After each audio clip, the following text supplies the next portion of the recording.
بھٹو صاحب کے سلسلے کی یہ 16ویں ویڈیو ہے۔ بھٹو صاحب کو جیل سے نکالنے کے لیے 3 کا ہونا ضروری تھا۔ حکام کو یہ اندیشہ تھا کہ میں خود یا SMLA یا کوئی اور افسر بھٹو صاحب کو جیل سے کسی منصوبے کے تحت یعنی پاکستانی پیپلز پارٹی کے ساتھ مل کر باہر نہ نکال دیں۔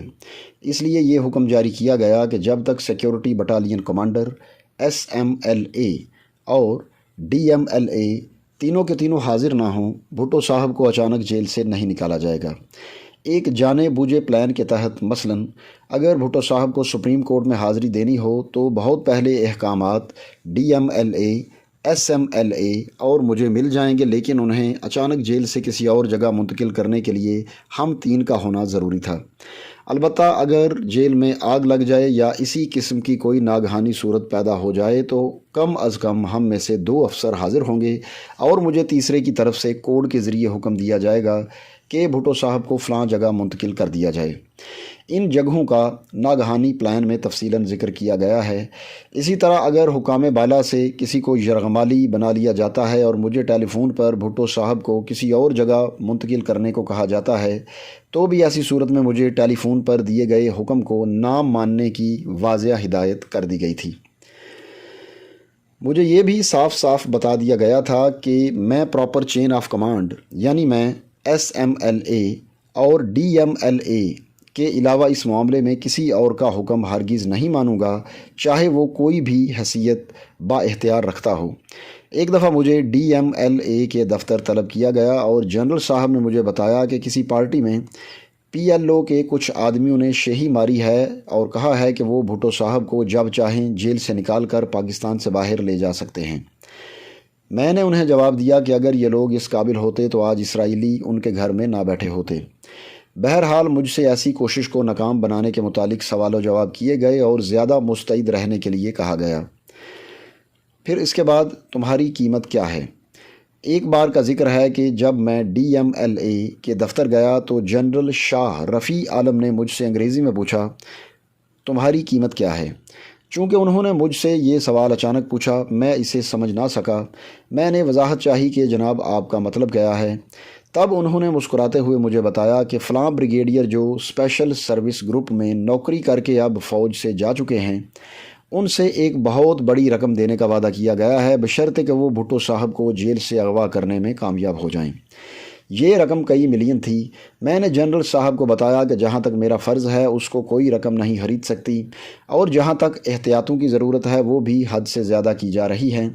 انہوں نے مجھ سے اس معاملے میں کچھ مزید بحث کی جس سے وہ پوری طرح مطمئن ہو گئے۔ پھر ناگہانی پلان۔ حکومت عوام کے گھیراؤ یا فسادات وغیرہ کے متعلق کافی متفکر تھی۔ جیل میں اچانک آگ لگ جانے کی صورت میں بھی بھٹو صاحب کی منتقلی کا پلان بنایا گیا تھا۔ ایسی ناگہانی حالت میں ان کو مندرجہ ذیل جگہوں پر لے جانے کا انتظام کیا گیا۔ اچانک اور ناگہانی حالت میں اگر چھاؤنی کا علاقہ اور راستہ بے خطر ہو تو بھٹو صاحب کو 27 پنجاب کے ہیڈ کوارٹر ویسٹ رج لے جانا تھا۔ اس مقصد کے لیے جگہ تیار تھی اور ہر طرح کی حفاظت کا بندوبست کر لیا گیا تھا۔ اس کے لیے کوڈ ورڈ سعید کے گھر کا تھا۔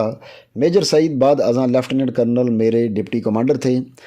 اگر چھاؤنی یا ویسٹ رج کا علاقہ کسی وجہ سے غیر محفوظ ہو تو پھر بھٹو صاحب کو پرائم منسٹر ہاؤس کے علاقے میں 3 FF رجمنٹ کے آفیسر میس کے خاص کمرہ میں لے جایا جانا تھا، جس کے لیے یعقوب کے گھر کا کوڈ مقرر کیا گیا تھا۔ اگر مدرجہ بالا دونوں راستے خطرناک ہوں تو بھٹو صاحب کو کوڈ ڈبل بیڈ پر جیل سے 10 کور head quarter officer mass Chaklala میں منتقل کرنا تھا۔ اس ناگہانی پر عمل کرنے کے لیے کئی بار ریہرسل کی گئی تھی۔ منتخب جوان، گاڑیاں اور اسلحہ وغیرہ کا بندوبست کیا گیا تھا۔ ایسی ناگہانی حالت میں سیڑھیاں، اسٹریچر، دھوئیں کے بم اور دوسرا سامان بھی فراہم کر دیا گیا تھا۔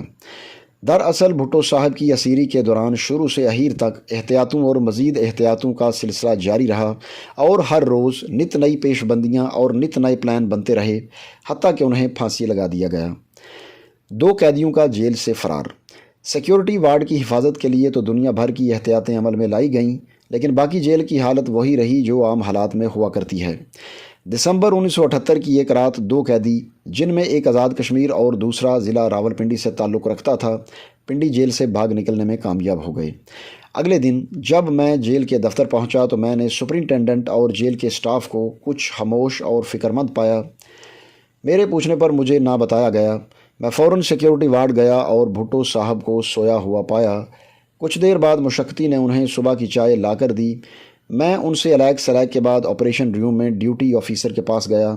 وہاں سے ہمارے انٹیلیجنس NCO نے مجھے بتایا کہ رات 2 قیدی جیل سے فرار ہو گئے ہیں۔